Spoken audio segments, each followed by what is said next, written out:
신라 왕 순서 두 문자로 외워볼게요. 신라는 삼국시대의 신라가 있고 통일신라가 있으니까 두 개를 나눠서 외울게요. 일단 삼국시대 신라는 내눌소지법 진진선진이에요. 자, 중요한 왕들만 추린 거예요. 그래서 내눌소지법이 무슨 얘기냐? 내 눈이 내 눈이라고 생각하세요. 내 눈을 소지하는 법. 그래서 내 눈을 소지한다는 게 무슨 얘기냐? 내 눈을 빼서 주머니에다 소지하고 주머니에다 넣어가지고 다니는 법이에요. 그걸 허용한 법. 그래서 내 눈을 빼서 만약에 뒤를 보고 싶다. 그럼 우리는 고개를 돌려서 보잖아요. 근데 내 눈을 주머니에 넣었다가 뒤를 보고 싶으면 뒤통수에다 눈을 딱 끼워서 보는 그런 걸 허용한 법이 내눈소지법이다. 내 눈을 주머니에 소지하고 다니는 걸 허용한 법. 이렇게 생각하세요. 이거 굉장히 뭐 우울하게 생각할 수도 있지만 어떻게 보면 굉장히 선진화된 문물이잖아요. 이게 내 눈을 빼가지고 뒤를 보고 싶으면 뒤통수에다 붙이고 옆을 보고 싶으면 옆에다 붙이고 그래서 이거는 내눈소지법, 내 눈을 주머니에 소지하고 다니는 법은 진짜 선진화된 문물이다. 그래서 내눈소지법은 진진선진, 진짜 선진화된 문물이다. 이렇게 암기를 하시면 됩니다. 그리고 통일신라는 자 무문신 효성경해 선언한 홍진경 이렇게 돼요. 그래서 무문신 효성경해는 무문신, 문신이 없는 그러니까 문신을 하지 않은 효성 깊은 경해 이렇게 외우시면 돼요. 문신하지 않은 효성 깊은 경해. 근데 이제 홍진경이 어린 시절 집에서 불리웠던 이름이 경해다. 이렇게 생각을 하세요. 그래서 홍진경의 어렸을 때 이름이 경해예요. 근데 효의 시작은 뭐예요? 부모님이 물려주신 몸을 훼손하지 않는 거죠.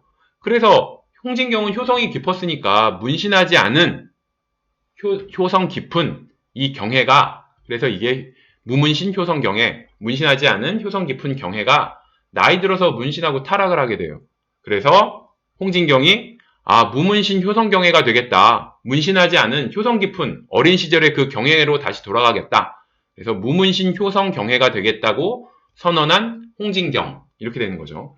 자, 그래서 어린 시절 경해는 문신을 하지 않고 아주 효성 깊은 공주였어요. 공주 경해. 그랬다가 청소년기에 방황을 하게 됩니다. 그러면서 홍진경이 일진이 돼서 막 문신을 해요. 사진 한번 볼게요. 이게 홍진경이 무도에서 나왔던 건데 저는 이 수염 문신 보고 진짜 빵 터졌거든요. 여러분도 이제 그 문신 홍진경 연상하시라고 제가 사진 한번 넣어봤습니다.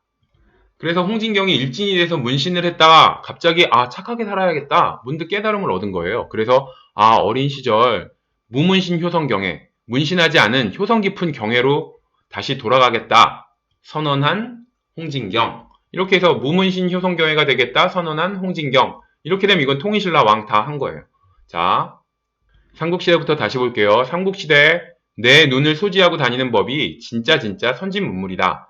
첫 번째 나오는 게 내무랑이에요. 그래서 김씨 집안이 왕을 독식하게 되는 거죠. 내무랑 때. 이때 4세기에 백제는 근초고왕이 있었고 고구려는 4세기 후반 5세기 가면 광개토대왕이 있었어요. 이 백제와 고구려의 전성기를 다 겪은 왕이 내무랑인데 그 와중에도 내무랑은 신라를 지켜냈죠. 뇌물을 주면서 신라를 지켜낸 왕입니다. 그리고 5세기는 신라 장수왕이 남하 정책을 펴면서 고구려 장수왕이 남하 정책을 펴면서 신라와 백제가 동맹을 맺는 시기예요. 그래서 5세기 때는 눌지왕과 소지왕, 낮에 동맹을 맺은 두 왕만 알아놓으시면 되고 6세기는 전성기를 맞이하게 되는 거죠. 지증왕 때 갈고 닦고 버풍왕 때 전성기에 디딤돌을 쌓아서 진흥왕 때 전성기를 맞이합니다. 그리고 7세기는 통일의 기반이 되는 시기예요. 그래서 진평왕, 최초의 여왕인 선덕여왕, 진덕여왕 이렇게 해서 통일의 기반을 닦는 거죠. 그래서 내무랑 내, 눌, 소, 지, 법, 선, 진 이렇게 되는 거죠. 그리고 통일신라는 뭐였어요? 무문신 효성경해, 문신하지 않은 효성 깊은 경해가 되겠다고 선언한 홍진경 이렇게 되는 거죠. 그래서 무열왕은 백제를 정복했고요. 문무왕은 고구려를 정복하면서 삼국 통일을 이룹니다. 그리고 신문왕은 통일된 신라에서 체제를 정비하죠. 그리고 효소왕은 별 이제 미미하고요. 업적이.